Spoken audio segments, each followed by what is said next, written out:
Bugungi kunda hurmatli prezidentimiz issiqlik ta'minotiga qaratgan e'tiborlari natijasida viloyatimizda ham ancha yaxshi ishlar amalga oshirilyapti. Jumladan Farg'ona shahrida Abdulla Qodiriy mavzesida erkak qozonxonasi hamda uni tarmoqlari to'liq modernizatsiya qilinyapti. Buning natijasida shahrimizda o'sha Abdulla Qodiriy mavzesidagi 203 ta ko'p qavatli uylar, 29 ta ijtimoiy soha obyektlari joriy yilda markazlashgan issiqlik ta'minoti bilan ta'minlashga erishiladi. Hozir turgan joyimiz Marg'ilon shahrining Navro'z MFI hududida Yangi O'zbekiston massivi qurilyapti. Bu obyektimiz 25-27-yillarda to'liq qurilish montaj ishlari yakunlanib, sifatli issiqlik energiyasi bilan ta'minlanadi. Ko'p qavatli uylar 70 ga yaqin.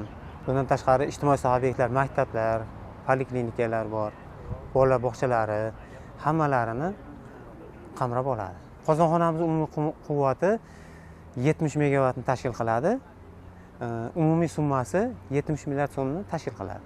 Bugungi kundagi o'sha rejadagi 70 dan ziyod ko'p qavatli uylar, 10 ga yaqin ijtimoiy soha obyektlaridan tashqari yana kelgusida perspektivada qo'shimcha obyektlar qurilsa, issiqlik bilan ta'minlash imkoniyatiga ega.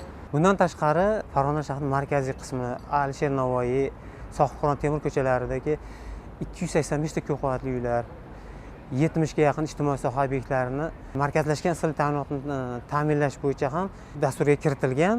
27-29-yillarda markazlashgan issiqlik ta'minoti tiklanadi. Qo'sa shahrida erkak qozonxonasida 130 ta ko'p qavatli uylar, 19 ta ijtimoiy soha obyektlarini markazlashgan issiqlik ta'minoti bilan ta'minlash bo'yicha ham davlat xususiy sherikchilik asosida investor jalb qilinadi. Bugungi kunda konservatsiyada turibdi.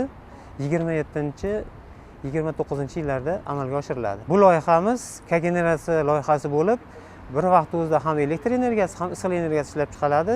Mazkur loyihani texnik iqtisodiy asoslari ishlab chiqilgan bo'lib, bugungi kunda investorlar bilan yakuniy muzokaralar olib borilyapti.